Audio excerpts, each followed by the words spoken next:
peux le retirer. Quand je parle, je peux l'enlever ou pas? Normalement, non.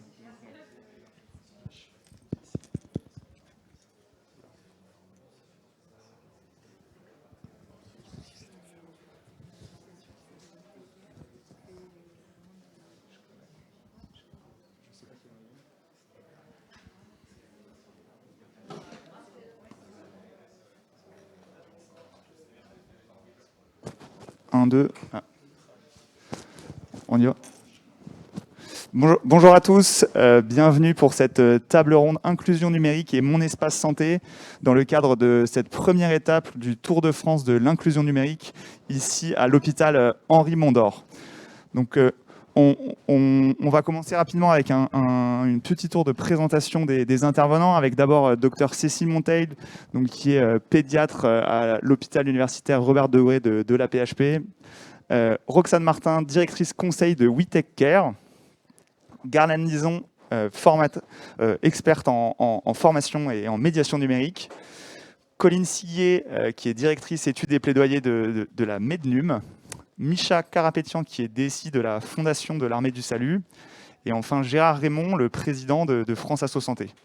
Donc merci à tous d'être ici aujourd'hui pour créer des ponts du coup, entre l'inclusion numérique et la santé, les deux sujets qui vont nous intéresser aujourd'hui. Donc nous, à la DNS, on a une conviction, c'est que la transformation du système de santé ne pourra pas avoir lieu sans un déploiement massif, cohérent et éthique du numérique en santé. Et pour ce faire, en corollaire de ça, peut-être plutôt, on pense que le numérique n'est pas une fin en soi, mais plutôt un moyen pour mieux soigner et donner de nouvelles opportunités aux patients. Donc évidemment, autour de ça, je pense surtout au déploiement de mon espace santé, donc comme plateforme numérique de référence qui contient du coup un dossier médical pour tous les Français, ainsi qu'une messagerie sécurisée de santé. Donc cet espace est ouvert et accessible à tous depuis début janvier. Et il va largement nous intéresser depuis fin janvier. Je vois monsieur Raymond qui dodeline la tête et il a raison. Cet espace santé qui va largement nous intéresser, puisqu'aujourd'hui, quand on parle d'outils numériques, on ne peut plus parler d'outils numériques sans parler d'accompagnement au numérique.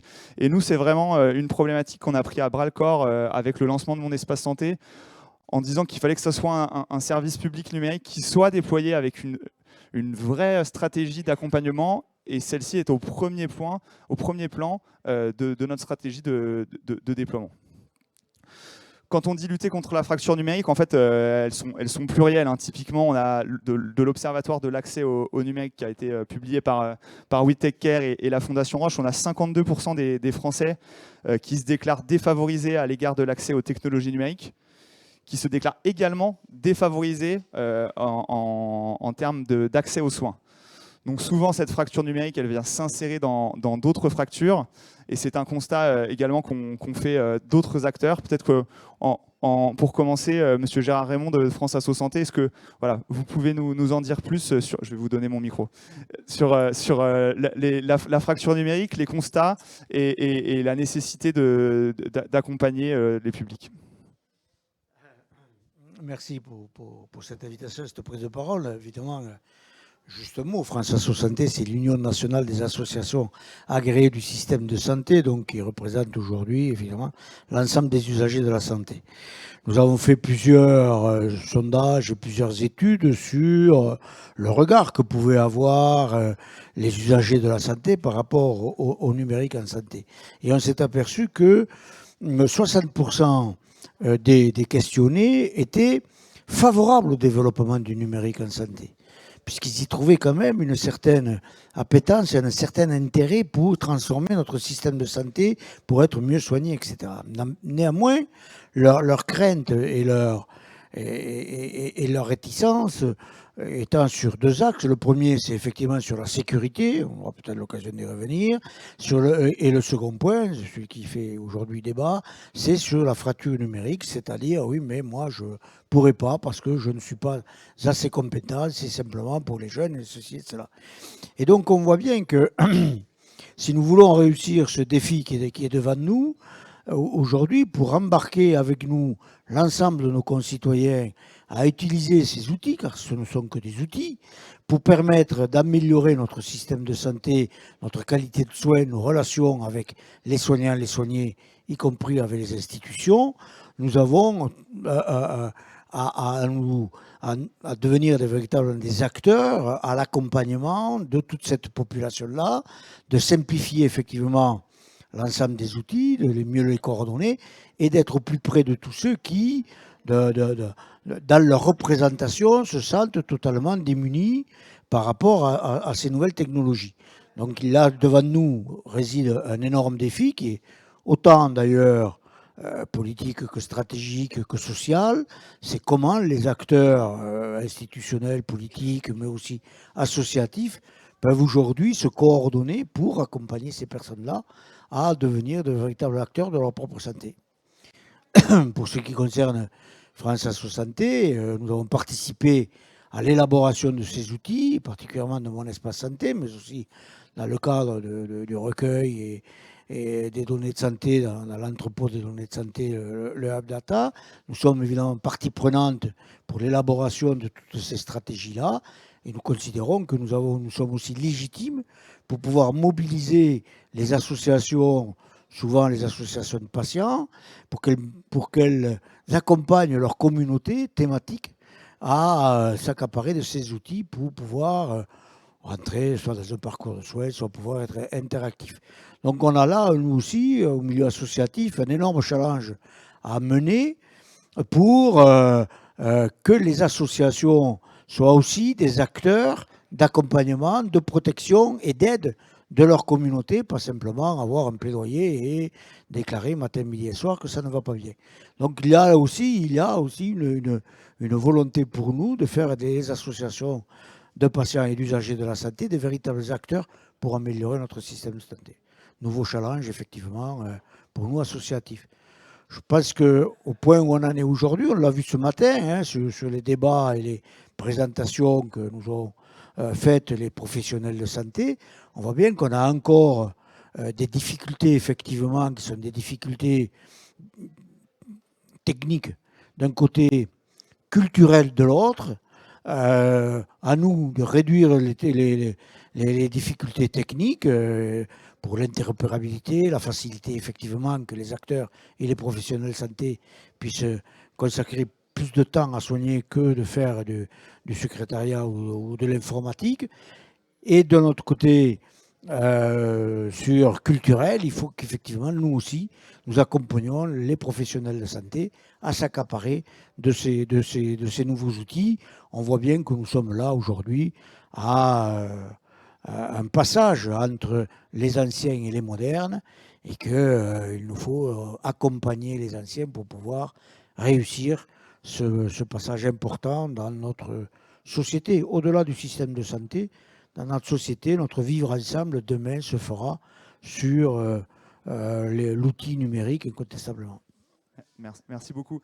C'est vrai que cette dimension, elle est très intéressante sur la partie patient expert, patient accompagnant qui va voilà, avoir une vision sur le numérique qui est surtout un outil à sa main. Mais sur les questions d'accompagnement au numérique et sur ces constats de la fracture numérique, peut-être Colline Siguier de la Mednum, c'est aussi quelque chose que vous voyez à travers vos sociétaires. Quel est le regard que vous portez sur ces constats ? Alors oui, en effet, c'est ce qu'on constate. Après, nous, on ne parle pas vraiment de fracture parce que la fracture, ça indique quelque chose d'assez binaire entre ceux qui seraient inclus et ceux qui seraient exclus. Or, ce n'est pas vraiment le cas. Et surtout, là, depuis le confinement, le télétravail et le développement du numérique, c'est beaucoup plus nuancé. Il y a vraiment tout le monde, je pense, même quelqu'un qui est développeur peut se retrouver en difficulté avec un usage du numérique pour envoyer un papier en ligne. Voilà, donc il y a beaucoup de nuances sur cet éloignement numérique. On parlait avant le Covid de 14 millions de personnes exclues, mais aujourd'hui, en fait, il y en a probablement beaucoup plus quand on voit le développement des usages.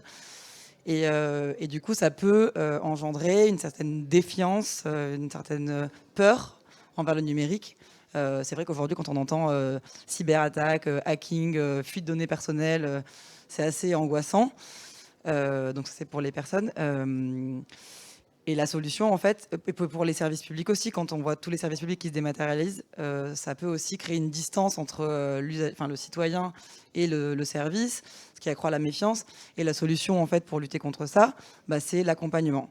C'est donner les clés aux personnes pour leur permettre d'utiliser les outils, de les comprendre, de comprendre les usages, de comprendre les enjeux, qu'est-ce que ça fait de cliquer sur un bouton. C'est pas que cliquer sur un bouton, derrière il y a aussi des choses qui se passent. Et ça, c'est le rôle de la médiation numérique. Merci beaucoup. Docteur Cécile Monteil, vous avez une prise directe avec les citoyens patients que vous voyez. Je sais que vous m'aviez dit que vous aviez un peu parlé de mon espace santé autour de vous. Est-ce que, quel est le constat un peu sur ces premiers mois de déploiement du produit, à la fois côté patient que vous voyez, et puis peut-être aussi côté professionnel de santé que vous côtoyez? Oui, alors côté patient, je pense que mes collègues ici en parleront peut-être même mieux que moi. Alors moi, effectivement, je les vois en consultation. Donc j'ai fait un espèce de petit sondage. En fait, je l'ai fait au niveau des patients, mais aussi au niveau de mes collègues, justement pour savoir s'ils connaissaient mon espace santé. Et je pratique dans un hôpital, c'est à Robert-Daubrée, c'est dans le 19e, donc c'est pas les couches sociales les plus élevées. Et donc je m'attendais, je sais pas, préjugé probablement à c'est trop compliqué pour moi, j'en ai pas entendu parler, je me sens pas concernée justement un peu dans le thème fracture. Et alors, la plupart ne connaissaient pas encore, mais pour ceux qui connaissaient, j'ai eu beaucoup de réponses à non, j'en veux pas parce que je sais pas où vous m'les donner.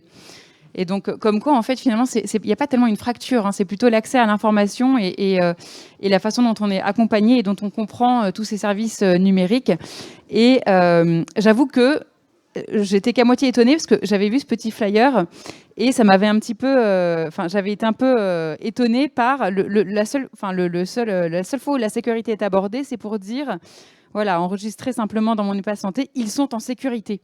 Dans un papier rose, ça fait un peu le grand méchant loup de la part pour la population, le grand méchant loup qui vient habillé de rose, mais ne t'inquiète pas, mon enfant, suis-moi. Voilà, donc je pense qu'il y a toujours il y a un effort à faire au niveau de l'accompagnement et de l'information des patients pour l'acceptation de mon espace santé. Et puis une fois qu'ils verront l'utilité, parce qu'après, il n'y a que par l'utilité, l'usage, quand ça devient presque indispensable ou quand ça devient plus pratique, eh bien, on a plus envie de l'utiliser. Donc voilà, pour le côté des patients. Après, pour le côté des soignants, en fait, les soignants, il faut aussi les accompagner, mais il faut aller au-delà. Il faut carrément les former à tous ces nouveaux outils. C'est hyper important parce que dans les sondages, ce qui ressort aussi, c'est que le médecin, notamment le médecin traitant, est encore la personne de confiance la plus importante pour les patients. Et donc, si nous sommes la personne la plus importante au niveau de la confiance, eh bien, il faut que nous puissions répondre à leurs questions et il faut que nous puissions leur en parler et que nous leur montrions que nous utilisons les outils. Sinon, ça va pas fonctionner. Et dans les soignants, en fait, c'était exactement pareil que dans les patients. À l'hôpital public, ils n'en ont pas encore entendu parler, ils ne savent pas ce que c'est. Et pour eux, ça leur paraît un truc bien lointain. Et donc voilà, donc pour moi, il faut mettre le numérique dans le parcours de formation dès l'externat, au niveau des étudiants. Il n'y a pas besoin de leur apprendre à coder ou comment fonctionnent les algorithmes, mais il y a besoin de leur donner toutes les notions de base sur la data, sur le numérique aujourd'hui, pour qu'ils puissent se former et ensuite être moteurs en fait, de cette transformation numérique, si on peut l'appeler comme ça. Merci pour ce témoignage. Monsieur Karapétian, peut-être également de votre côté, alors je ne pense pas qu'on puisse parler de fracture numérique parce en tant que DSI de la Fondation de l'Armée du Salut, c'est quelque chose que vos équipes évidemment maîtrisent, mais peut-être dans l'appréhension et dans l'aspect formation et formalisation des équipes qu'elles accompagnent, est-ce que vous faites un peu le même constat ? Alors, c'est juste pour vous dire qu'à tous les niveaux, la fracture existe. Si on parle de fracture, tout à l'heure, on a parlé d'un développeur qui peut très bien se fourvoyer dans une démarche administrative en ligne. Personnellement, je suis le cas. Je suis un ancien développeur. Et lorsque je vais sur les sites publics, moi, je suis complètement perdu. Tout simplement parce que parfois, les bonnes pratiques de mon métier me font, en fait, parfois... m'égarer tout simplement parce que je ne suis pas dans la logique de celui qui a conçu l'outil. Et d'ailleurs, je me pose souvent la question, qui conçoit ces outils-là, parce que c'est sûr que ces gens-là, ils ne sont pas en fait ce qu'on appelle sur le champ, enfin sur le front, et ils ne sont pas en fait dans la peau d'une personne en situation de handicap, etc. C'est juste pour vous dire que la fracture, enfin en tout cas par rapport au numérique, les inégalités entre guillemets sont à tous les niveaux, hein. Vous avez des présidents, des décideurs, enfin des gens très très compétents. Là ici on parle même pas de compétences, c'est vraiment la notion de la capacité en fait de votre cerveau à ingurgiter les informations et de pouvoir réagir. Donc du coup c'est pour ça qu'on fait appel au numérique, parce que l'homme justement il n'est pas parfait, il peut pas tout savoir, tout connaître. Donc nous on s'est rendu compte clairement, tout ce qui relève de la santé, tout ce qui est service public, on a mis, en fait on a un petit peu renversé la pyramide en se disant que on va d'abord donner la priorité aux professionnels. Pourquoi je dis ça? Vous parlez de mon espace santé, on parle du DMP dans le langage ancien. Bon, c'était d'ailleurs bien trouvé d'encapsuler le DMP dans mon espace santé pour évacuer les mauvais souvenirs. Alors, le DMP, je suis ancien citoyen utilisateur, j'ai suivi l'actualité, donc je suis de deux côtés de la barrière. En fait, il est vide aujourd'hui, hein, soyons sincères. Aujourd'hui, pour la plupart des gens, il est vide. Donc, c'est-à-dire le concept, on est en train de vendre un bon concept qui n'a pas encore fait ses preuves. Donc, et moi, je pense que c'est là où il faut mettre vraiment, entre guillemets, le paquet. C'est pour alimenter l'outil, en fait. Si vous n'alimentez pas un outil, s'il n'y a pas de données, en fait, le citoyen, en fait, ça va être comme un gadget, il va jouer un peu avec et il va l'abandonner, en fait. C'est la valeur ajoutée qu'il faut, en fait, prouver avec ce projet-là. Donc, je pense que c'est très important aujourd'hui, vraiment, de se focaliser, en tout cas pour notre secteur, pour les, on va dire, les 3 secteurs de la protection sociale, c'est l'action sociale, hein.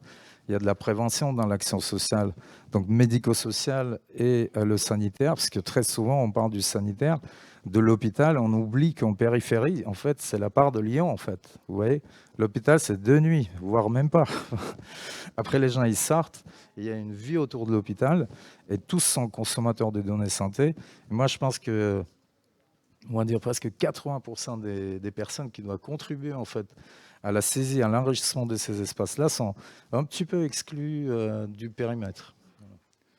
Ouais, c'est peut-être une super transition pour Roxane Martin du coup de We Take Care. Alors côté professionnel de santé, c'est vrai que mon espace santé sera bientôt alimenté automatiquement avec les 2 milliards d'euros du Ségur numérique pour mettre à jour les logiciels des médecins pour qu'ils soient capables d'automatiquement téléverser les documents de santé dans votre espace santé. Donc là aussi, c'est vrai qu'on avance, on apprend en marchant et les 2 volets avancent de manière concomitante, à la fois l'accompagnement des patients et également l'alimentation de mon espace santé. À We Take Care, sur ces sujets-là justement de co-construction avec les citoyens et les constats de la fracture, je sais que de la fracture numérique, c'est un sujet que vous avez exploré ou sur lesquels vous avez émis quelques pistes. Je crois que notamment le sujet du défi de la confiance est revenu également. Est-ce que vous pouvez nous en dire un peu plus sur tout ça? Avec plaisir. Alors, du coup, je ne vais pas redire ce qu'a dit Colline, qui était très vrai, je pense, sur la diversité de la fracture. Et quand on parle de fracture, enfin, quand on parle en tout cas de situation d'éloignement au numérique, il y a divers stades. Et du coup, il va falloir adapter nos réponses. Il va falloir faire avec certaines personnes. Il va falloir faire juste un petit coup de pouce avec d'autres. Il va falloir des parcours de formation plus longs pour une grande partie du public. En tout cas, il va falloir adapter notre approche en fonction de à qui on s'adresse. Et je pense que ça, c'était un des retours forts de la communauté des aidants numériques qu'on anime. Aidants numériques qui sont plus peut-être dans l'aide de proximité. En tout cas, ce n'est pas forcément des professionnels de la médiation, comme c'est le cas de la Mednum. C'est plutôt des professionnels d'horizons variés, bibliothécaires, CCAS, mairie. Et en tout cas, eux ont plein d'idées, ont envie, je pense, d'accompagner sur ces sujets. Mais par contre, ils ont besoin d'être accompagnés. 2, ils ont effectivement mis l'accent sur le fait qu'il fallait absolument qu'il y ait un lien de confiance qui se tisse autour de ces questions. eux-mêmes, pour un certain nombre, sont des tiers de confiance de proximité. Mais pour une partie, sur le sujet santé, ils pensent encore quand même que le médecin, ou en tout cas un professionnel du soin, doit être embarqué à un moment dans le parcours pour que ça prenne et pour que les gens aient confiance et envie d'y aller et soient rassurés à y aller. Donc je pense que peut-être du côté de Garlanne, il y aura des retours similaires, mais en tout cas, j'ai le sentiment que là, il y a un pas à faire vers eux sur ça. Ouais, tout à fait. C'est vrai que Garlanne Nison, on a parlé des patients et des citoyens que vous côtoyez. On a parlé des professionnels de santé, mais dans ces thématiques d'inclusion numérique, il y a aussi toute la partie des médiateurs qui sont en public relais et qui sont parfois entre les deux, à savoir à moitié à devoir intégrer finalement des nouveaux usages numériques, notamment en santé, et en lien direct avec les patients citoyens. Sur cette problématique du numérique en santé, voilà, qu'est-ce qui vous semble le plus important et le plus saillant par rapport peut-être à d'autres secteurs ? Alors, ce qui me semble super important à repréciser, c'est que les médiateurs sont là pour accompagner, mais qu'il faut les outiller, il faut les faire monter en compétences avant qu'ils puissent accompagner les publics. Sinon, on a une réponse qui tombe à côté. Et malheureusement, les médiateurs numériques, enfin les acteurs de la médiation numérique au sens très large, on peut intégrer des bibliothécaires, des acteurs des CCAS, des centres sociaux, etc., ou des médiateurs numériques en tant que tels. C'est souvent des gens qui ont été amenés à faire de la médiation numérique parce qu'ils n'ont plus le choix et ils n'ont pas toujours été formés et accompagnés. Ça a été le cas pour l'arrivée de la dématérialisation totale sur l'inscription à Pôle emploi ou pour la déclaration RSA.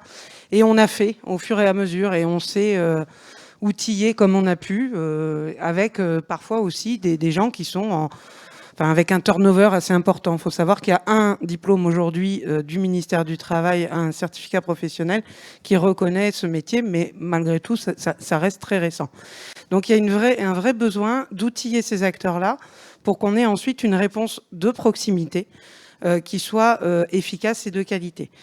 Pour ça, je pense qu'il va falloir aussi, une fois qu'on aura outillé, alors c'est pas un petit chantier, pour rappel, selon l'ANCT, c'est 13 millions de personnes qui sont en situation d'exclusion. Après, selon le Sénat, on avait même monté après le Covid.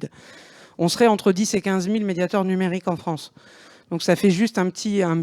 Alors pour rappel, 13 millions, c'est à peu près, vous prenez tous les scolaires, les collégiens, les lycéens, plus les enseignants, c'est à peu près ça, la masse. 13 millions de personnes éloignées qu'il faut accompagner. Donc ça va être, c'est un vrai chantier. On n'est pas trop de tout ce qu'on pourrait être, donc il va falloir accompagner, il va falloir proposer aussi à un moment donné que les acteurs de la santé, que les acteurs de la médiation numérique se côtoient, parlent le même langage et une culture commune, à la fois sur les questions de sécurité, mais pas que. Parce que si on veut à un moment qu'il y ait un écosystème qui se crée, il va falloir que tout le monde se connaisse. Ça a été le cas pour les acteurs du travail social, ça a été le cas pour les acteurs de la culture, avec les bibliothécaires aussi.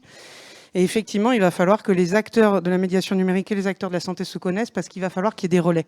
Et à un moment donné, c'est pas aussi formidable soit-il, c'est peut-être pas le pédiatre qui va accompagner à la prise en main de mon espace santé. Et il va falloir qu'il renvoie vers des gens qui seront compétents, outillés et formés pour. Je pense que c'est important et essentiel d'avoir à l'esprit l'écosystème et la création d'écosystèmes locaux avec la création de cultures communes et de langages communs. Merci beaucoup à tous les six sur cette partie des constats. Moi, j'ai l'impression que dans les grandes lignes, on est tous à peu près d'accord pour dire qu'il y a un grand nombre de personnes à accompagner, alors que ce soit côté patient, citoyen, mais aussi côté professionnel de santé, avec beaucoup de pédagogie et de formation à ajouter. On a remis sur la carte aussi tous ces médiateurs qui sont donc de nature très diverse.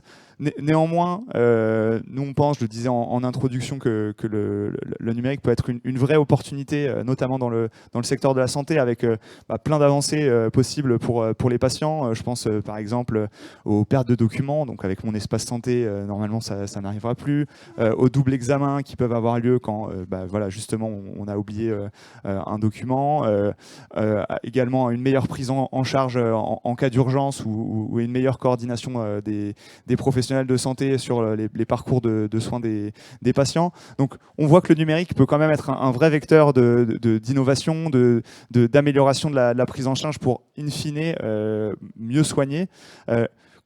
Docteur Cécile Monteil, peut-être vous jusqu'ici le bilan en 2022 de ce qui a été fait sur le numérique et les opportunités que vous y voyez dans votre hôpital et dans votre secteur, c'est autour de quels outils et de quelle manière de faire?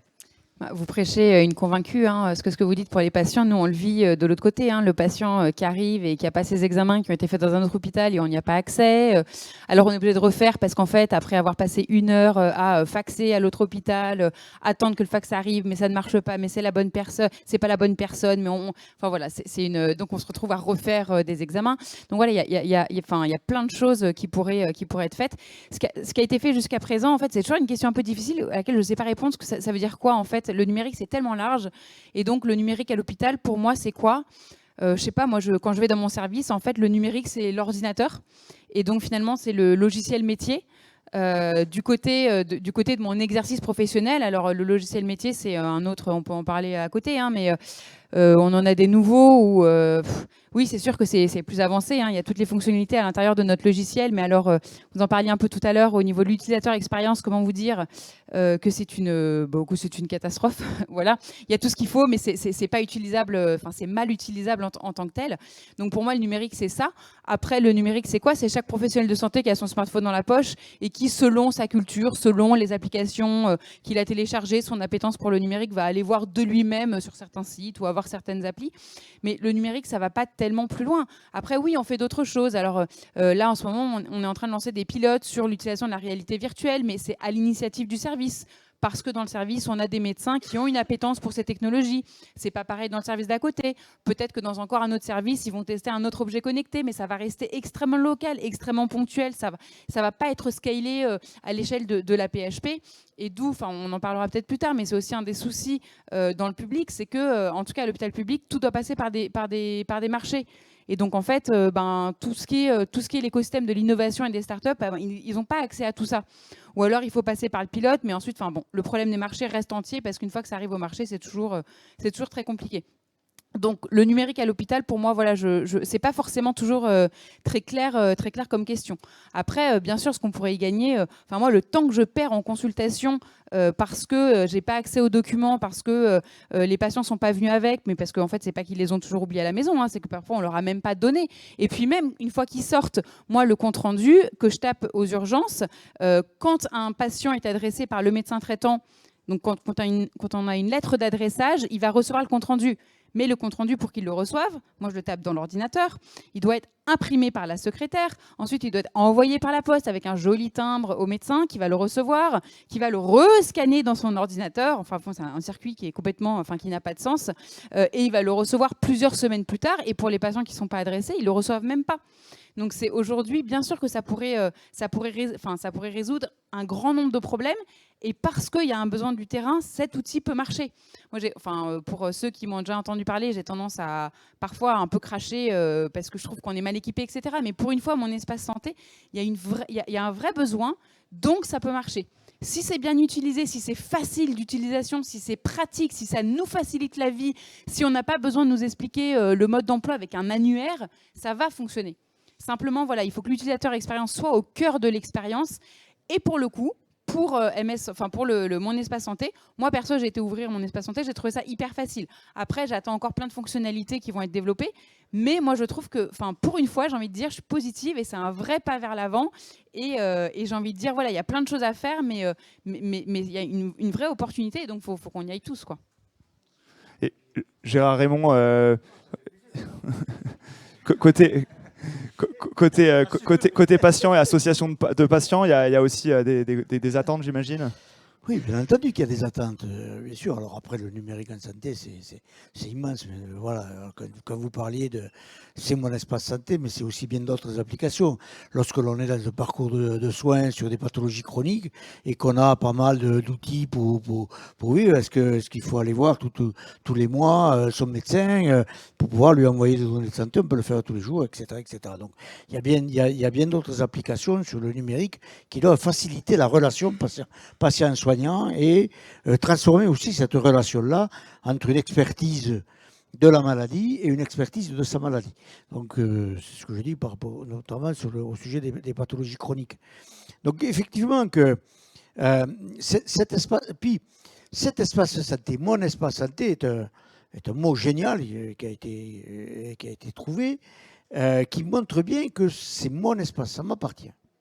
Et on avait vu dans la dernière crise sanitaire que ma santé était quelque chose d'important et qu'on se recentrait sur sa propre santé. Donc mon espace santé, ça m'appartient, c'est à moi. C'est une vraie révolution de toute façon.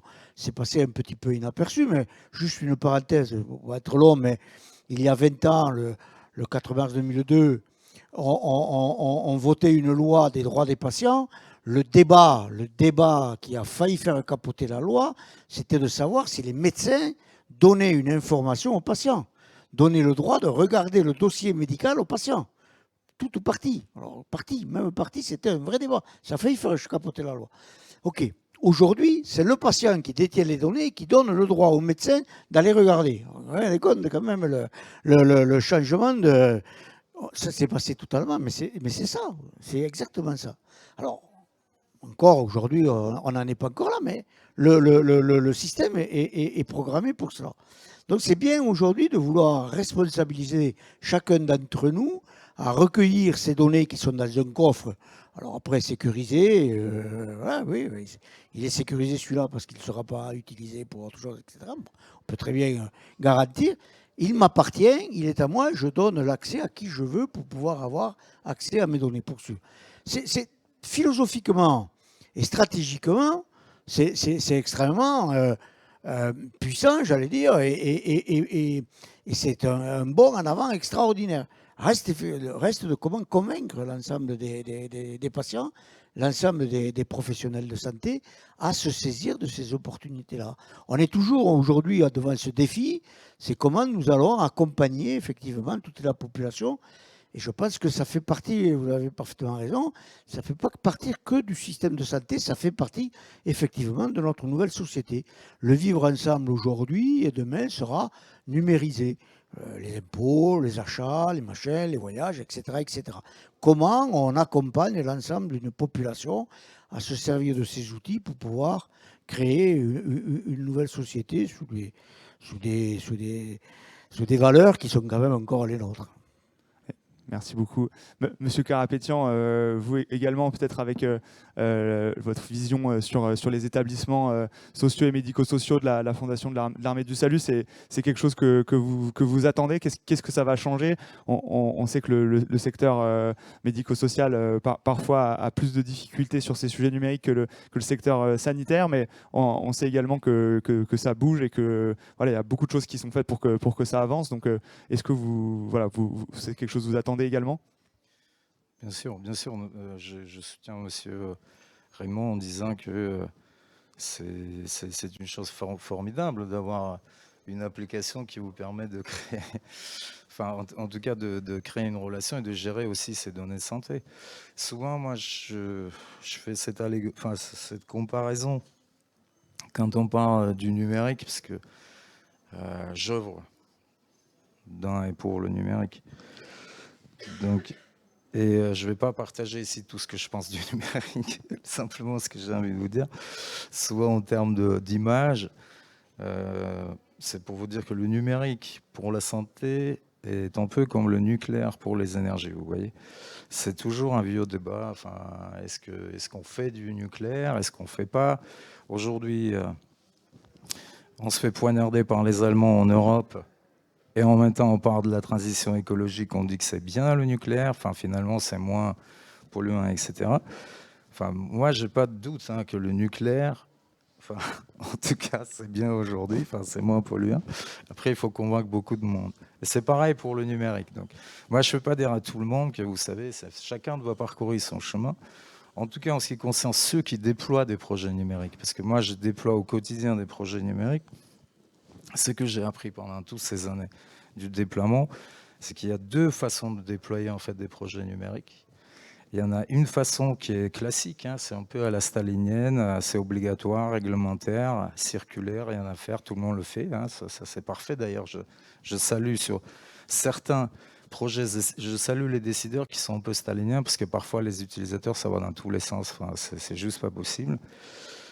Et l'autre façon qui est le plus difficile, et ça ce que vous avez emprunté à la DNS, au ministère de la Santé, c'est de prouver qu'il y a une valeur ajoutée, c'est-à-dire qu'il y a un intérêt. Donc ça veut dire que là, le chemin il est plus long, il faut faire ce qu'on appelle un POC, Proof of Concept. Donc il faut prouver que ça fonctionne, qu'il y a une valeur ajoutée à la fois pour les personnes et pour les professionnels, mais pour tout le monde, y compris pour l'État. On sait pourquoi l'État va vers la numérisation, on le sait. Hein, enfin, c'est pour avoir un meilleur contrôle des dépenses, mais c'est surtout aussi décentraliser la relation avec le bénéficiaire du service public. Parce qu'on n'arrête pas de lyncher les politiques lorsque ça ne va pas dans le service public. En même temps, lorsque l'État essaie de faire quelque chose, on freine de cas de fer pour dire que le numérique, c'est pas bien, donc on va rien faire. Maintenant, pour revenir sur le médico-social, et si on va comparer le médico-social et le sanitaire, évidemment, dans la protection sociale, le sanitaire apparaît toujours... on peut le parrain riche, on va dire, de l'histoire. Vous avez 3 secteurs, ceux qui connaissent en fait la protection sociale. Donc l'hôpital, c'est sanitaire. Tout ce qui est autour de médico-social, c'est les personnes âgées, personnes handicapées, grosso modo. Et puis l'action sociale, c'est tous ceux qui n'ont pas de problème, on va dire, de santé, mais ils sont pauvres aussi. Bon. Donc là, ce qui se passe dans ces 3 secteurs, l'État a toujours favorisé le sanitaire, donc ils ont mis beaucoup d'argent en fait dans le sanitaire. Vous connaissez l'histoire du numérique dans les hôpitaux. Hein. Il y a eu 3-4 grosses, on va dire, phases de déploiement. Aujourd'hui, vous voyez, Madame Montet, elle pose plus de questions sur la nécessité du numérique. Par contre, elle pose des bonnes questions en se disant, je saisis trop longtemps, enfin, je perds du temps. Ces outils m'empêchent de travailler. Vous voyez, on est arrivé à une maturation où on se dit, comment je vais optimiser mon environnement numérique de travail pour être efficace? Alors, dans le médico-social, on est aux prémices. On est à peu près dans la même situation que dans le sanitaire, sauf qu'il y a un paramètre à ne pas oublier, c'est que c'est un secteur qui est très émietté, en fait. Vous voyez, il y a, j'en sais rien, 36 000, 40 000 établissements, par exemple, médico-sociaux. Vous avez peut-être autant d'associations. Donc, c'est très difficile en termes de gouvernance. En fait, on peut piloter tout ça. Et aujourd'hui, dans le médico-social, malgré le fait qu'il y a SMS numérique, il y a beaucoup de débats. Sur certains points, je salue ce qui a été fait. Sur d'autres, je suis un peu plus critique. Typiquement, ce qu'on appelle les organismes gestionnaires dans le langage du secteur. Hein, PHP, c'est un organisme gestionnaire. La Fondation de l'Armée du Salut, c'est un organisme gestionnaire. Et dans le programme de SMS numérique, je pense qu'il y a eu un petit faux pas. Donc, on a un petit peu oublié les organismes gestionnaires et on est allé parler au directeur d'établissement. Juste pour vous dire, hein, on est en France. C'est vrai que c'est un pays qui se décentralise. Il y a une régionalisation des concertations, etc. Mais on parle d'un secteur qui est déjà numériquement défavorisé, donc énormément d'associations, etc. Et de mener une politique qui incite vers un mariage forcé. Bon, le mariage forcé, vous avez compris le terme. Est-ce que vous voyez quelque chose de bon en même temps? Ça a fonctionné pour nos aînés, mais moi, je ne suis pas sûr que ça va fonctionner aujourd'hui. En tout cas, je pense qu'il y a quelques rectifications à faire sur ces projets, enfin, sur ces feuilles de route en ce qui concerne le médico-social et l'action sociale. N'oublions pas, l'action sociale, c'est la majorité d'entre vous, et, enfin, de tous les citoyens. Je veux dire, nous, on est... à un moment de notre vie, hein, pas forcément défavorisé, vous devenez on va dire un usager, une personne accueillie dans les établissements de l'Armée du Salut, de la Croix-Rouge, etc. On est, entre guillemets, des sous-traitants de l'État. C'est ça qu'il faut qu'on se le dise à un moment donné. On a des conventions avec l'État, on représente en fait le service public par délégation, par convention. Donc l'État est décisif dans ce qu'on fait nous, parce qu'il finance. Et je pense que c'est très important que sur le médico-social, ils ne confondent pas avec le sanitaire, qu'ils ajustent un peu leur politique. Merci beaucoup.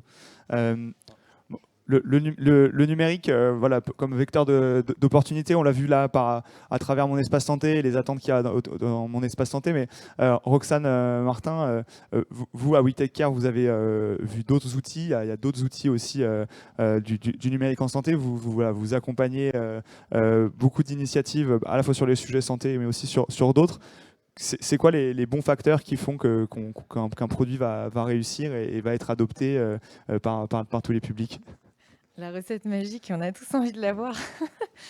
Mais moi, ce qui me surprend, c'est que même si on fait un outil qui est voulu par les gens, qui répond à un besoin, ça ne veut pas dire que c'est gagné. Il faut quand même faire un effort pour le déployer. Et un effort important. Et en fait, on a beau avoir le plus bel outil du monde, et c'est vrai que le nom est super, et c'est vrai que ça a beaucoup de sens, il va quand même falloir faire l'effort de déploiement, et il va falloir le faire au plus près des gens.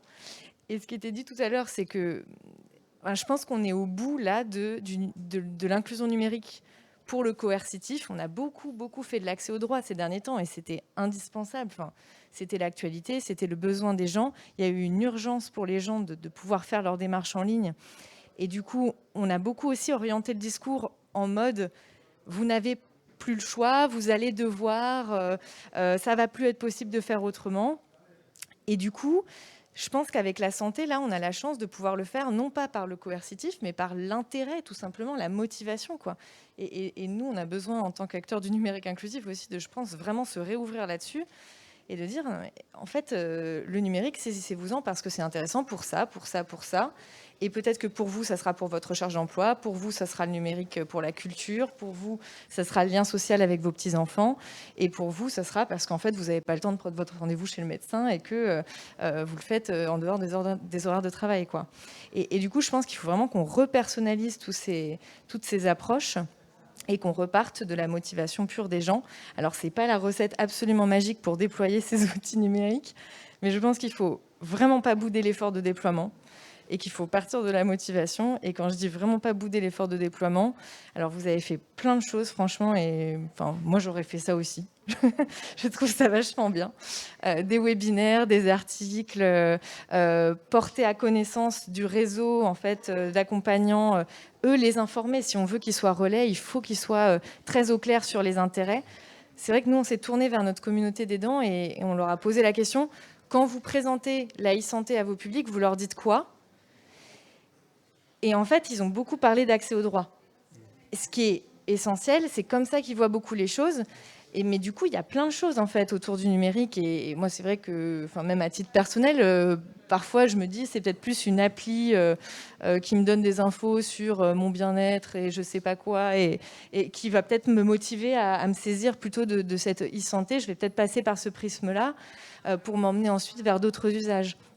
Donc, je trouve que ça mériterait qu'on ait une vision plus globale en fait, de tout ce qui existe et de la diversité des choses qu'on peut proposer aux gens, parce qu'il y a plein de chemins possibles. Et du coup, moi, ce que je trouve aussi intéressant dans mon espace santé, c'est que ça donne une forme de lisibilité là-dessus. Sur le futur catalogue, il va avoir ce rôle-là de rendre un petit peu visible et lisible cet écosystème très divers.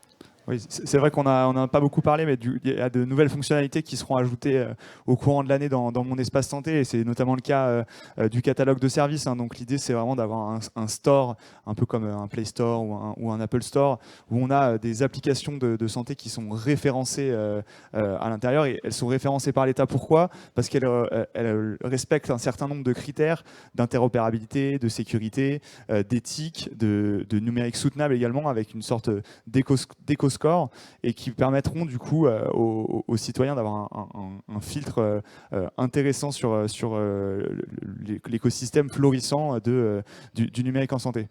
Ça pose aussi la question, ce que tu soulevais, Roxane, de l'outillage. Côté médiation numérique, c'est vrai qu'il y a un gros besoin d'outillage et de montée en compétences. Je me souviens d'avoir discuté avec le coordinateur du VAR des structures France Service, qui nous disait en fait en tant que médiateur de France Service, finalement, je connais le site des impôts, mais derrière, on me demande alors qu'est-ce que vous pensez qu'il faut que je coche? Est-ce que c'est cette case ou c'est celle-là? Là, on arrive à ses limites. Et en santé, voilà, c'est des questions qui se posent aussi sur la compétence et l'outillage. Donc voilà, Garland Nison, peut-être c'est quelque chose que vous avez commencé à faire avec les conseillers numériques France Service. Enfin, comment ça s'organise aujourd'hui, tout ça? Oui, alors on a organisé avec la DNS des webinaires régulièrement tous les 15 jours pour essayer déjà de présenter mon espace santé.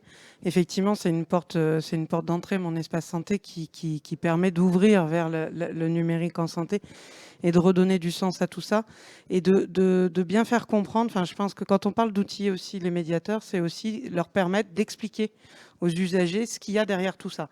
Quand on parle de portabilité des données, de sécurisation des données, qu'est-ce que ça veut dire concrètement? Et je pense qu'on oublie aussi parfois être dans le concret, en fait. Parce qu'on dit, bah ouais, c'est super, mon espace santé. En quoi c'est super? En quoi c'est super? Bah ouais, si je peux éviter de faire 2 radios et d'avoir 2 fois des rayons, bah c'est peut-être pas plus mal. C'est facile de dire, moi j'en ai pas besoin quand on est en bonne santé, mais il y a un moment aussi où ça peut être compliqué de passer de médecin en médecin, d'oublier des papiers, de ne pas l'amener au médecin, de ne pas avoir le bon. Donc être dans le très très concret et puis de donner, enfin je pense que, et c'est là l'enjeu des acteurs de la médiation numérique, c'est de donner aux citoyens les éléments de compréhension et de choix.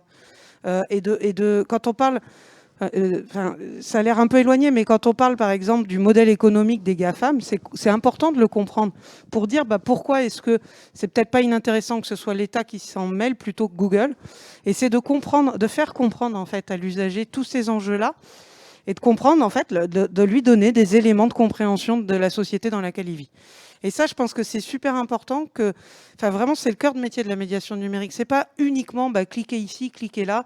Et effectivement, même, est-ce que c'est cette case-là qu'il faut cocher ou pas, même quand on n'a pas les compétences. Mais du coup, c'est vraiment de donner des éléments de compréhension, d'éclairage, et des fois d'être critique. On a le droit d'être critique. Enfin, je pense que les citoyens sont aussi des sentinelles pour dire attention, là, on veut pas. Donc, c'est de donner des éléments de compréhension et qu'ils redeviennent acteurs. On parle de mettre l'usager au cœur, acteur de sa santé, et je pense que c'est super important que vraiment il ait les éléments de compréhension et de décryptage de cette société. Merci beaucoup. C'est vrai que c'est vraiment le but de donner la main sur sa santé avec mon espace santé aux citoyens. Peut-être Colline pour clore cette séquence sur les opportunités du numérique et sur l'accompagnement. Donc c'est vrai qu'aussi ça peut être compliqué. On a des publics dans les 13 millions qui se savent en situation de fracture numérique ou qui ont besoin d'aide, mais il y a aussi toute une partie qui peut-être ont des difficultés et le méconnaissent. Comment on fait pour aller vers, comment on outille les médiateurs pour faire du aller vers et que ce soit eux qui aillent rencontrer les bonnes personnes pour faire de l'inclusion numérique la plus large possible? Difficile. Mais oui, donc sur les opportunités, peut-être avant de parler des opportunités, sur la conception des produits, des outils. Alors je dis pas ça pour mon espace santé parce que je crois que ça a été fait, mais la recette miracle, c'est les concevoir avec les usagers en fait, tout bêtement. Parce que du coup, ça fait des outils beaucoup plus simples à utiliser et ça coûte beaucoup moins cher après d'accompagner les publics dans leur utilisation. Ça, c'était une chose. Sur les opportunités du numérique en santé, alors c'est hyper intéressant parce que le développement du numérique en santé, en fait, ça permet de toucher quasiment tout le monde, en fait. Ça permet de toucher les usagers du service de santé, donc vous, moi, tout le monde. Ça permet de toucher les professionnels de la santé. Ça permet de toucher les travailleurs sociaux, le monde médico-social, les médiateurs numériques, les CNFS. Enfin, ça permet de toucher tout le monde et surtout, ça permet d'hybrider les réseaux. Je sais que c'est un terme cher au secteur. Voilà, donc d'acculturer le monde de la santé au monde du numérique et inversement. Pour aller vers les personnes éloignées du numérique, il y a plusieurs solutions. Alors c'est vrai que les individus peuvent avoir du mal à aller vers la médiation numérique parce que ça veut dire reconnaître, avoir un problème avec le numérique et être éloigné, et c'est pas facile. Donc l'idée de l'aller vers, c'est aller chercher les personnes là où elles sont, dans les lieux du quotidien, les cafés associatifs, les tiers-lieux, pour les trouver, les sourcer et ensuite les accompagner. J'en parlais ce matin, je sais ma marode un peu, les plateformes téléphoniques. Pendant le confinement, la MENUM a opéré une plateforme qui s'appelle Solidarité numérique, qui du coup proposait un accompagnement aux usages du numérique du quotidien aux personnes qui appelaient. Et on est en train d'expérimenter ça avec plusieurs collectivités territoriales. Et l'idée, en fait, c'est que le téléconseiller peut donner un premier accompagnement d'urgence, mais il peut aussi estimer le niveau d'éloignement numérique de la personne et, si besoin, l'orienter vers des lieux de médiation numérique sur les territoires pour un accompagnement global vers leur autonomie numérique. C'est une solution qu'on propose. Merci Colline pour ces éléments. Je me permets de faire un petit intermède. On a pas mal de questions qui arrivent dans le chat, donc je vais vous demander à la fois d'y répondre et puis je compléterai le cas échéant. Beaucoup de questions qui sont posées autour notamment de la sécurité. Donc c'est de savoir comment rassurer un peu les personnes qui se présentent à vous et qui ont des questions autour de la sécurité et qui peuvent être rétives. Donc ça, c'est le premier élément. Deuxième élément de question qui est pas mal revenu, c'est pourquoi faire un service public numérique et qu'on ne reste pas sur quelque chose de papier? Pourquoi est-ce qu'on est obligé de dématérialiser systématiquement? Donc ça, pareil, question, j'imagine, assez classique que vous retrouvez dans les différents réseaux auxquels vous êtes confrontés. Et la troisième et dernière question, c'était autour de la sécurisation des données, donc qui est parallèle avec la première. Peut-être Garland, je te laisse réagir en premier. Oui, bah c'est toujours ça revient à ce que je disais tout à l'heure, c'est qu'à un moment donné, il faut acculturer, il faut expliquer, il faut donner les éléments de compréhension. Je suis pas sûre que l'ensemble des Français ait déjà entendu parler, enfin, ait décrypté ce que voulait dire RGPD, voulait dire ce que voulait dire CNIL, qu'est-ce que c'est que être habilité hébergeur de données de santé, c'est quoi l'ANSSI? C'est tous ces éléments de compréhension. Alors effectivement, il n'y a peut-être pas un outil infaillible, et d'ailleurs souvent la problématique elle est humaine plus que dans l'outil, mais c'est au moins d'avoir des éléments factuels, c'est de comprendre, voilà, les données elles sont hébergées en France, les données elles sont sécurisées comme ça, et aujourd'hui de toute façon les données elles sont déjà numérisées mais éparpillées partout et pas forcément dans des endroits hyper sécurisés. Donc c'est ce que je disais aussi tout à l'heure, c'est un moment, si c'est pas l'État qui le fait, c'est d'autres qui le feront, pas forcément avec les mêmes volontés et les mêmes ambitions, parce qu'aujourd'hui, pour en revenir aux GAFAM par exemple, leur modèle économique il est dans la revente de données. Donc effectivement, je pense que c'est d'avoir cette culture numérique de base qui va falloir qu'on travaille à la fois pour les professionnels, du social, du médico-social, de l'éducatif, etc., et pour les citoyens, et comprendre derrière qu'est-ce que ça veut dire RGPD, savoir que quand des données sont hébergées en Europe, elles sont quand même mieux protégées qu'ailleurs, on peut le dire. Donc c'est, je pense déjà, au moins apprendre à comprendre et à avoir ces éléments de compréhension de culture numérique. Je vous ai vu quasiment tous réagir, donc Gérard Raymond, n'hésitez pas. Je pense que ce sujet est tellement complexe et parfois immatériel que chacun a ses représentations, etc. Je crois qu'il faut essayer de simplifier, sans être trop simpliste, mais il faut essayer de simplifier. Dans le cadre de Mon Espace Santé, les données de santé sont sécurisées sur 2 plateformes françaises sous la responsabilité de l'assurance maladie. Alors, les Français sont quand même assez favorables à l'assurance maladie, ont une certaine confiance à cette grande maison, et donc les données de Mon Espace Santé sont sécurisées sur 2 plateformes françaises sous l'égide de l'assurance maladie. Ça, c'est une première chose. On peut considérer qu'effectivement, elles sont sécurisées. Ensuite, nous avons des données qui sont des données pour le remboursement qui vont à l'assurance maladie et que l'assurance maladie. Pour le moment, encore, Mon Espace Santé n'a pas Amélie dans le cas. Donc, c'est 2 choses différentes. Et enfin, vous avez un 3e volet de données de santé, celles effectivement qui feront fantasmer ou tout au moins beaucoup parler. Ce sont les données qui sont sur les logiciels métiers, qui sont dans les hôpitaux, qui sont parfois d'ailleurs les mêmes effectivement dans Mon Espace Santé, mais qui ne prennent pas le même chemin.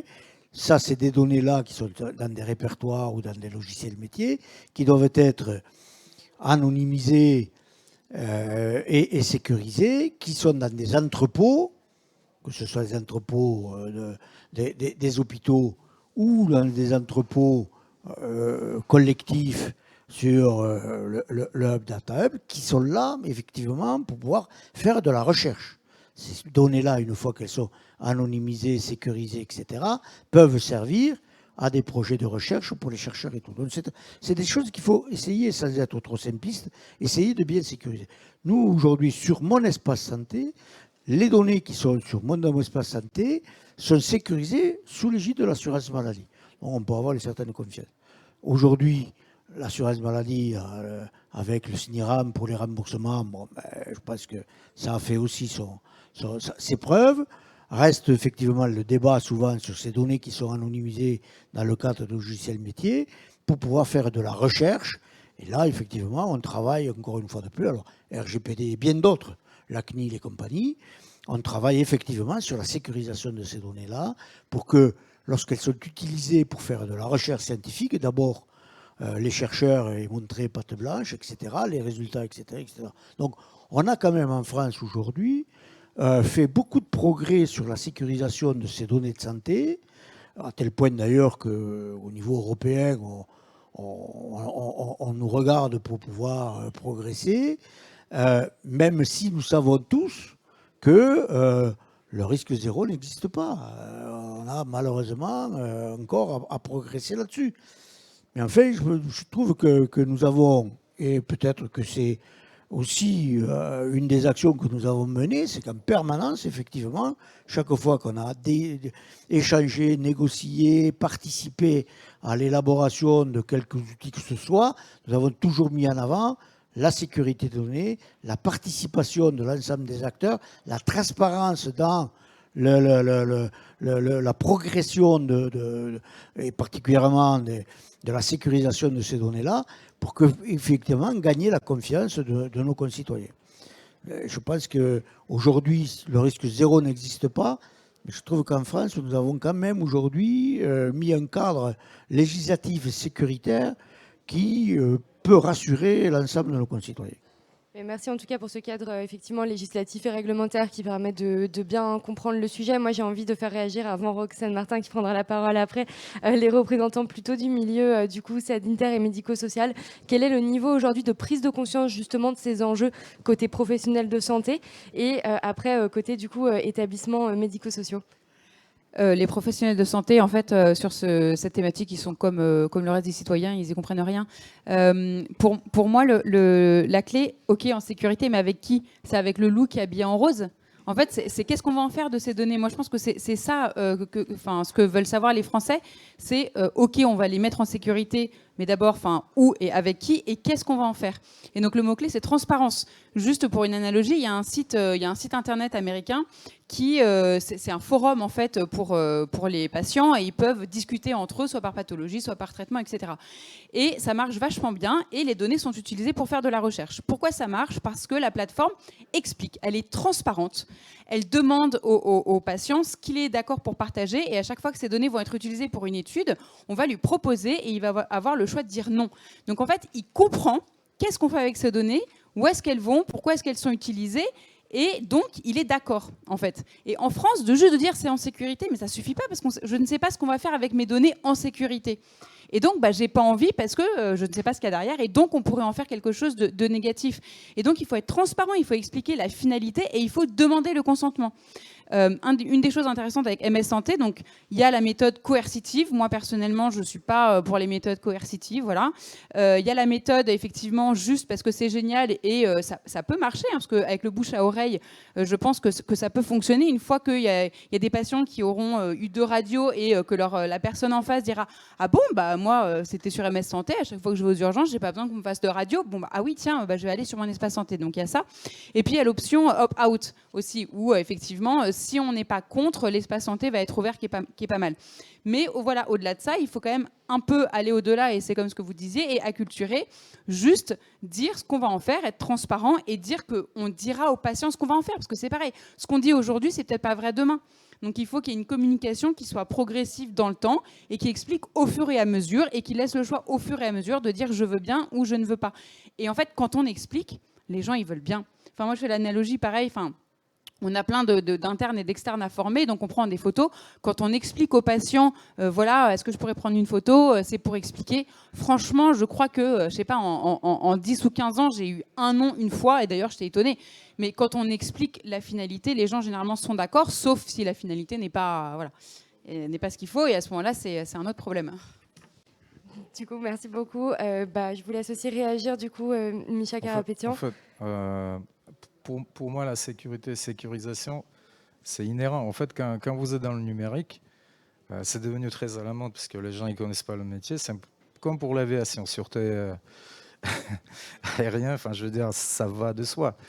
Un avion qui décolle sans espoir d'atterrir, il ne décolle pas. Enfin, vous voyez ce que je veux dire? Vous déployez une application, c'est évident que tout est prévu pour que les données...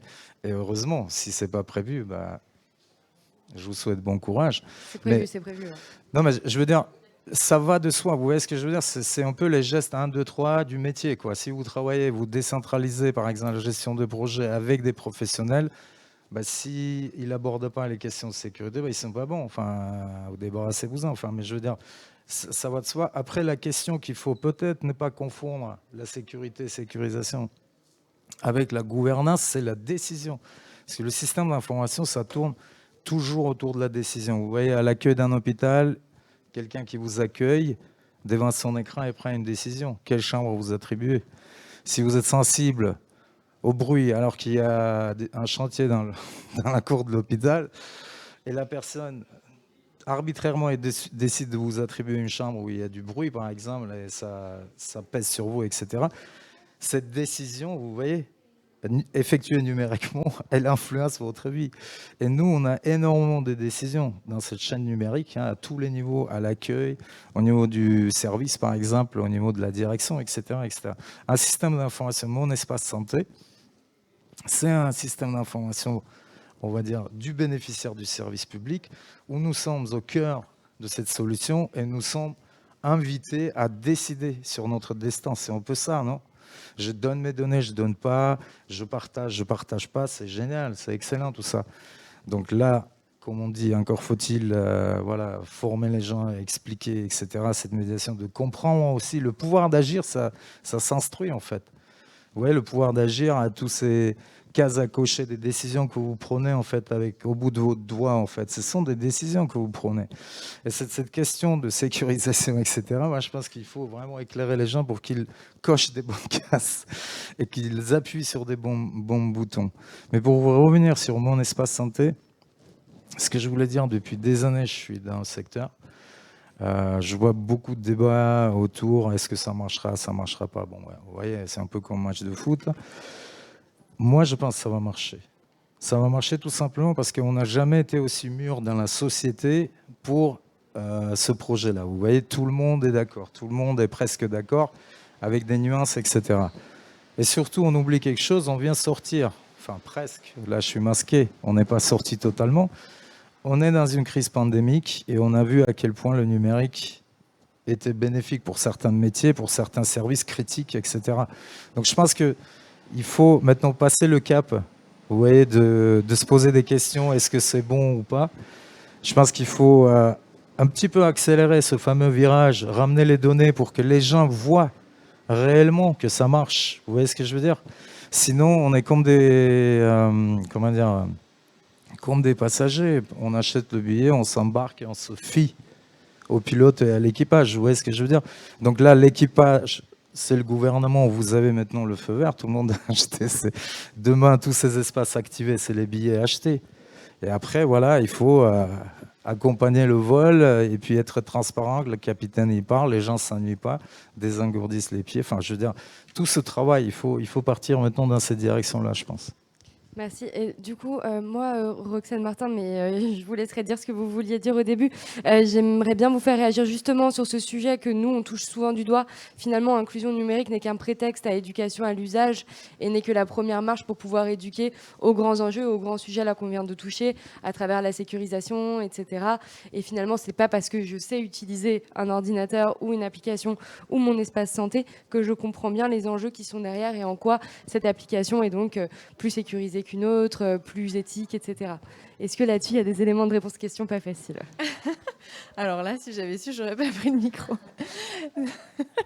Non, mais effectivement, alors, nous, on est assez partisans dans l'esprit d'un d'une approche très pragmatique quoi, de l'apprentissage des usages numériques, ce qui veut dire partir de ce qu'on fait tous en fait un peu en tant que nous, personnes relativement à l'aise, et je suis d'accord avec toi Colline qu'on est tous potentiellement en difficulté sur une démarche à un moment, mais on va dire qu'on a quand même une base.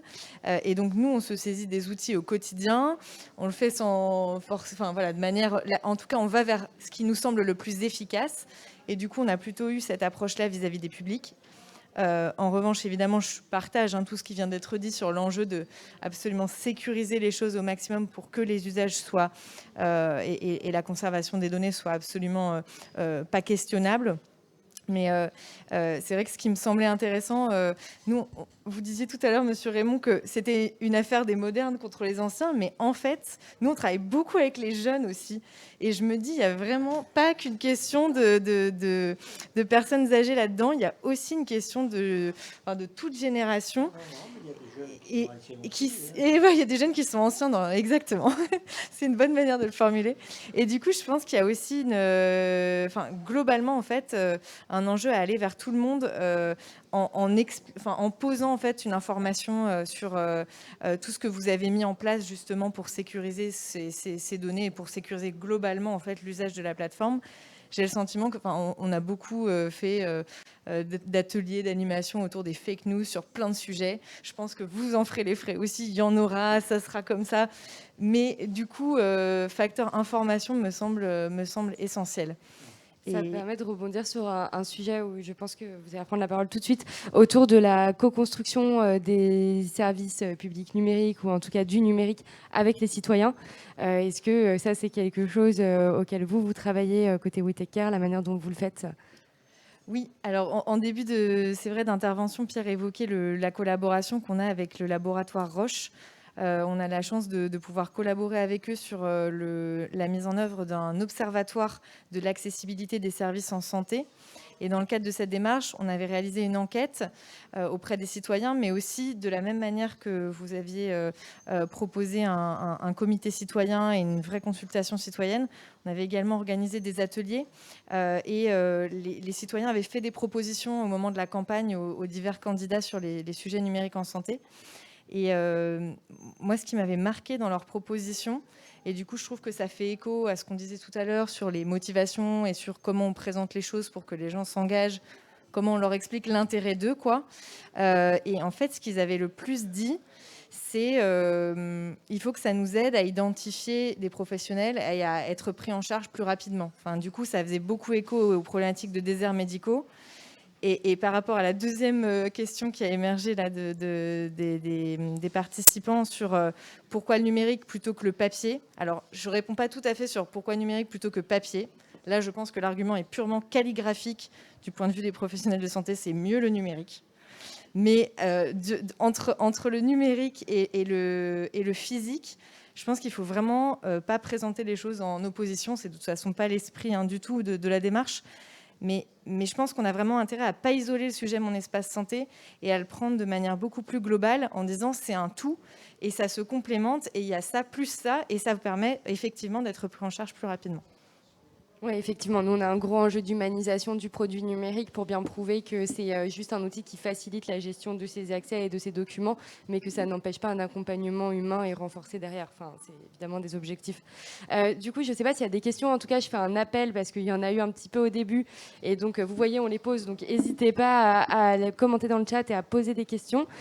Sinon, moi, j'aimerais bien vous relancer justement sur des questions un petit peu de comment est-ce qu'on peut faire dialoguer ce professionnel de santé qui pourrait être un orientateur en fait des publics qui viennent auprès de lui pour pouvoir lui dire écoute, là je remarque que tu es en grande difficulté numérique, moi mes compétences et mes capacités ne sont pas ici, donc je t'invite à aller dans tel ou tel endroit. Est-ce que là-dessus, vous, c'est des besoins auxquels vous voyez qu'il y a aujourd'hui? Est-ce que vous pensez aussi que les professionnels de santé sont suffisamment armés pour détecter ce type de choses? Quelle est un petit peu la marche à suivre du coup pour pouvoir les mettre éventuellement au niveau? Peut-être Colline Siguier côté Mednim. Oui, alors j'en parlais tout à l'heure, mais pour nous, la solution, c'est en fait faire se parler les acteurs, hybrider les réseaux.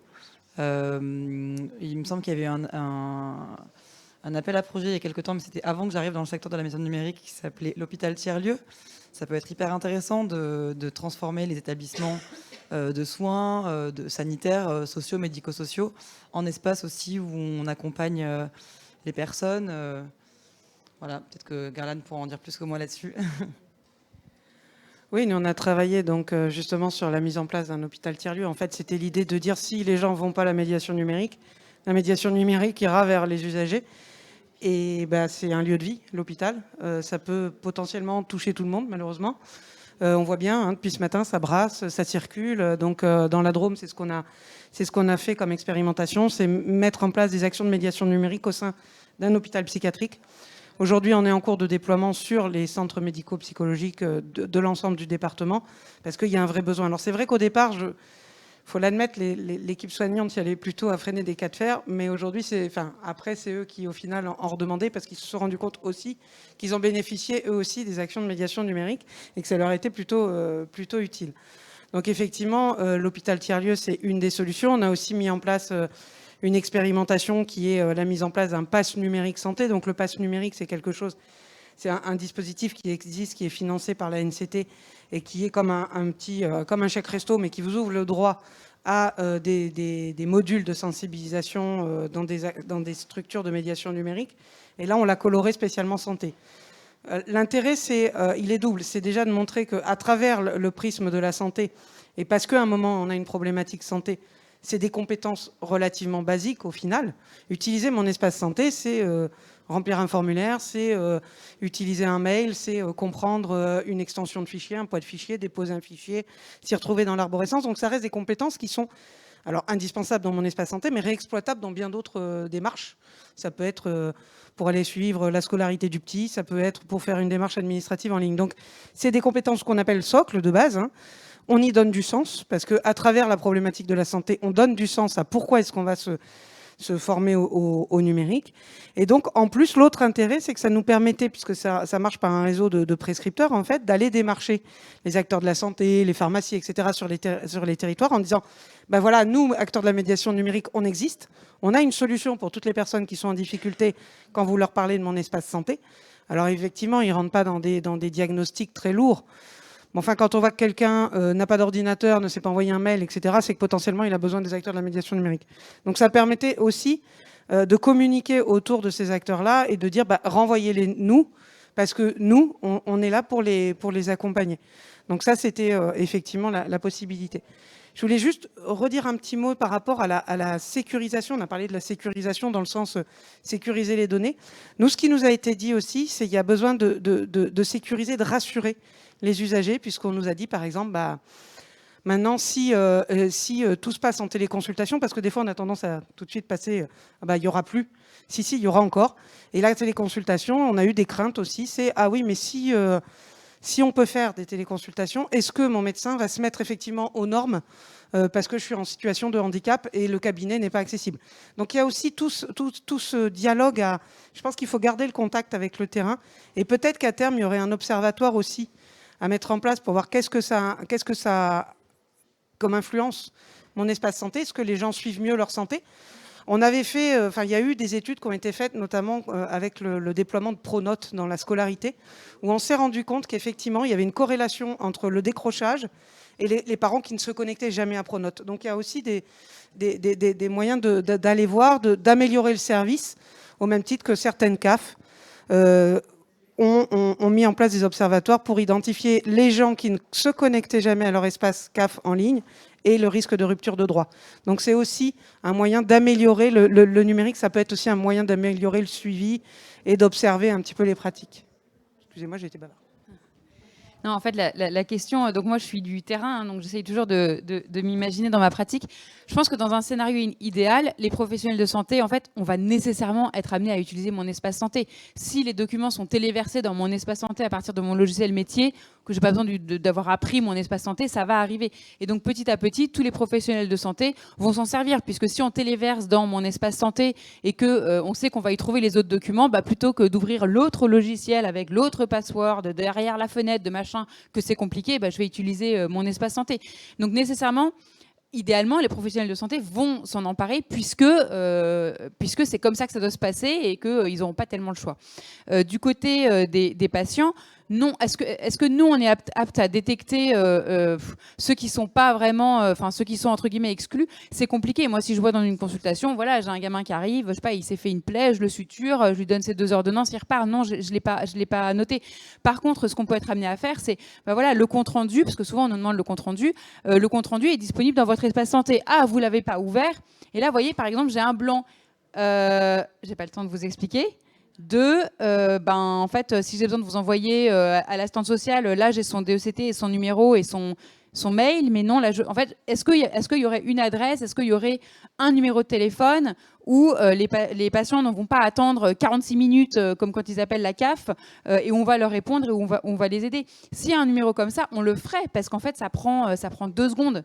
Mais dans ces cas-là, il faut qu'on soit au courant et il faut qu'on sache que c'est facile et qu'il y a un numéro vert, qu'il y a une adresse email et qu'on leur répond.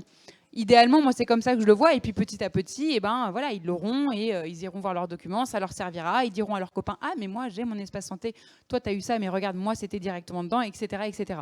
Moi, c'est un peu comme ça que je vois le scénario, entre guillemets, idéal. La bonne nouvelle, c'est que ça va être facile. Donc, effectivement, il va y avoir cette cartographie qui sera disponible et il sera possible, du coup, de dire, regardez là, et vous verrez où vous pouvez vous faire accompagner facilement au plus près de chez vous. Donc, ça, c'est en cours et nous, on va diffuser cette information. Moi, je ne vais pas y aller sur la cartographie. Non, c'est pas à vous d'y aller. Non. C'est pas à vous d'y aller. Sinon, il faut me donner 4 heures de plus dans la journée. Non, évidemment. Et donc, nous, c'est tout l'objectif et de diffuser cette information professionnelle de santé là, pour les mois à venir, justement, de leur expliquer qu'un accompagnement va être possible. La table ronde est en train de toucher à sa fin. Donc, moi, je serais vraiment intéressée de savoir voilà, un petit peu votre ressenti par rapport à ce qu'on a touché là autour de l'hôpital tiers-lieu et du coup, comment créer, parce que tout à l'heure, on a fait venir une association au sein du coup de l'hôpital Henri Mondor pour accompagner les patients dans l'utilisation de mon espace santé. Savoir un petit peu, vous, de vos différents prismes, si vous trouvez que ces initiatives-là sont pertinentes, intéressantes et réplicables, et dans quelle mesure vous seriez prêt à en accueillir ou à en animer. On va peut-être commencer par vous, Gérard Raymond.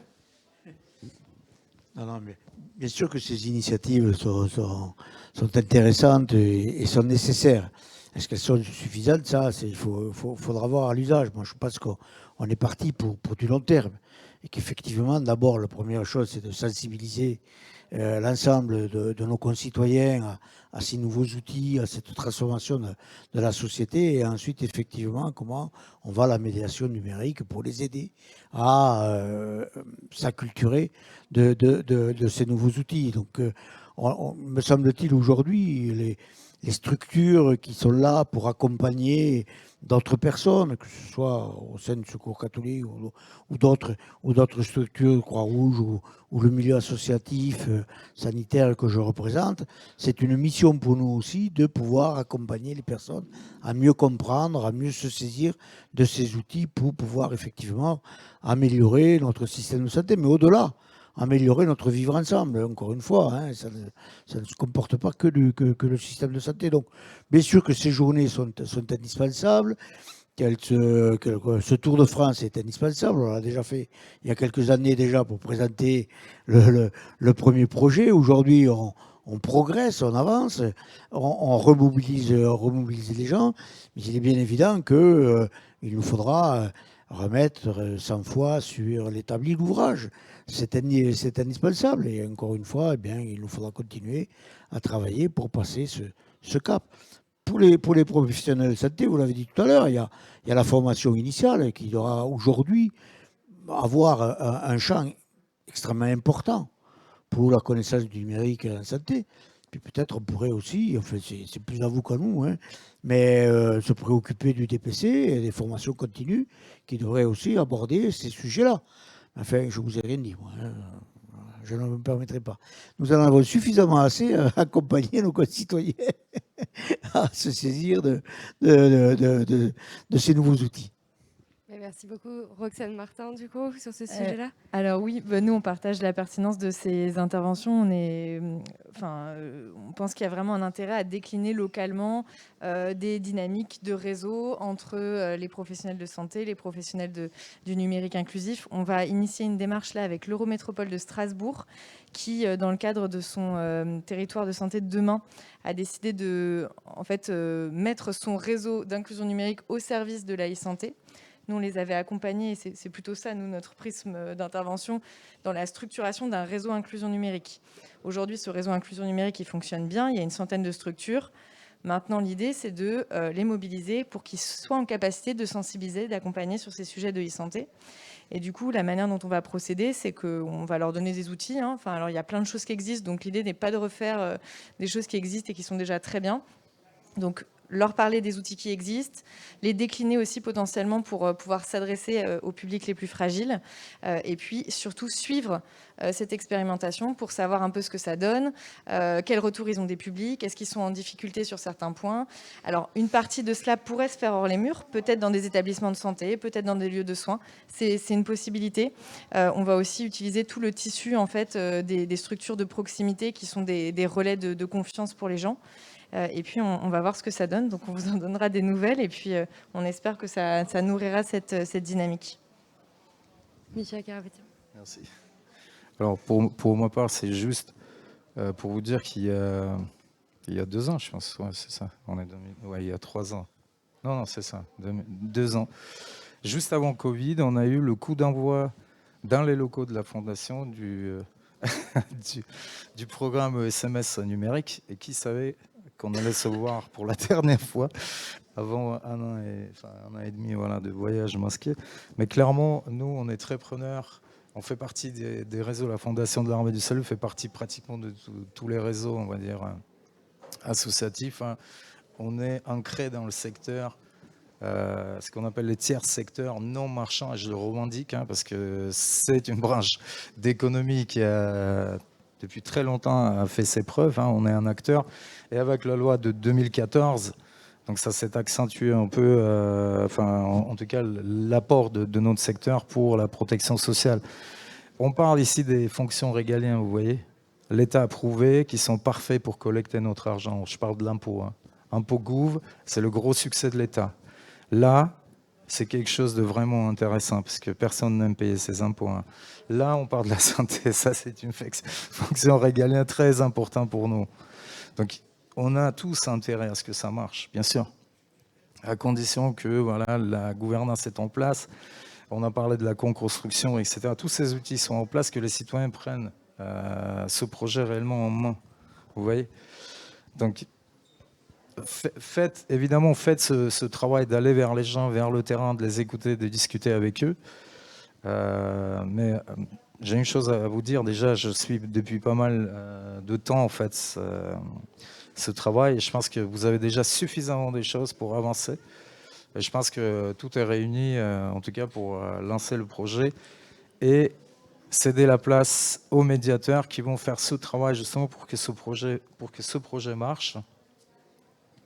Là, je parle mon espace santé, quand je vous dis tout y est, je parle juste de DMP, des documents qui vont être déversés, la première partie.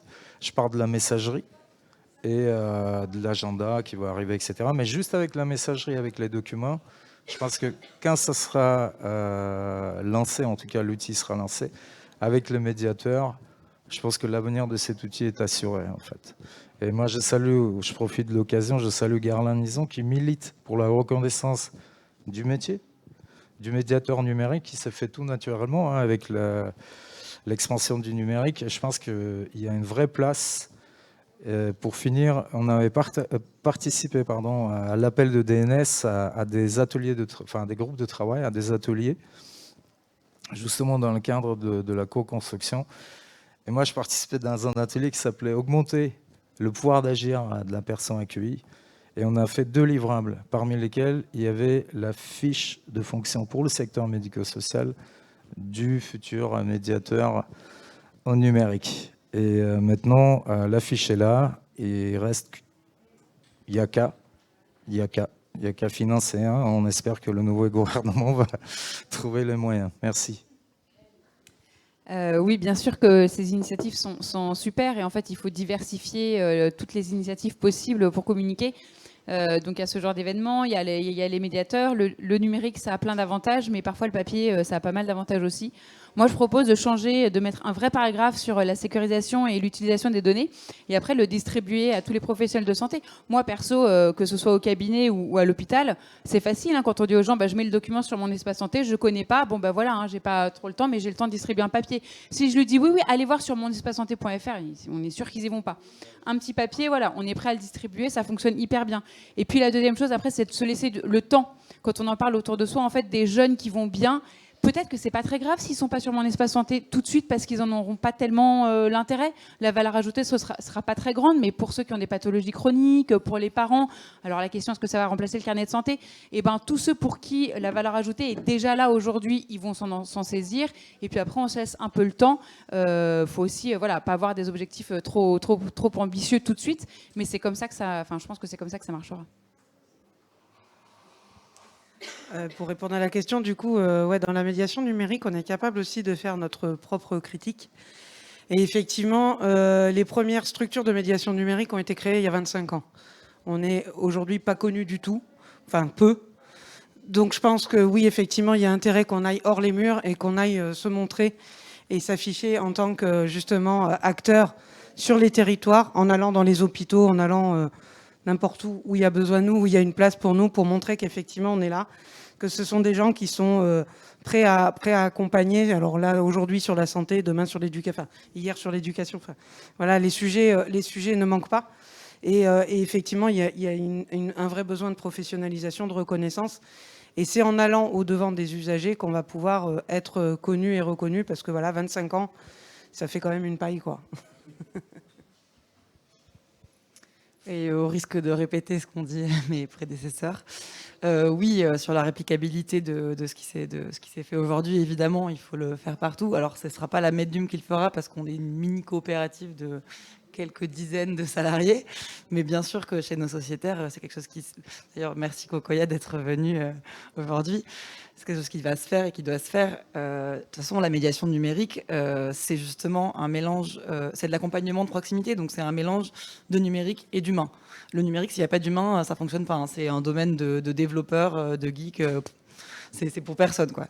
Donc oui, il y a la médiation numérique, les médiateurs numériques, c'est un vrai métier, c'est des gens qui accompagnent et oui, sans eux, on n'y arrivera pas, quoi. Merci à tous pour cette table ronde. Peut-être juste un rapide mot pour conclure justement sur cet aspect réplicabilité. Donc on l'a dit, c'est la première étape du Tour de France. Dans ce Tour de France, on s'appuie sur les ambassadeurs Mon Espace Santé. Donc c'est ce réseau de médiateurs et de volontaires qu'on a mis en place, qui va faire de la sensibilisation, va faire des actions dans les établissements de santé. Donc évidemment, nous on aidera dans nos différentes étapes du Tour de France à faire en sorte d'ouvrir les portes des établissements de santé pour que des actions telles que celles qu'on fait ce matin, Kokoya, puissent avoir lieu. Et le but de tous ces échanges, c'est aussi de créer des ponts entre la médiation numérique et entre le monde sanitaire, social et médico-social, pour que évidemment ces actions ne restent pas juste à l'étape du prototype, mais puissent passer à l'échelle, qu'on puisse voilà, avoir une vraie dynamique autour de ces questions d'inclusion numérique en santé.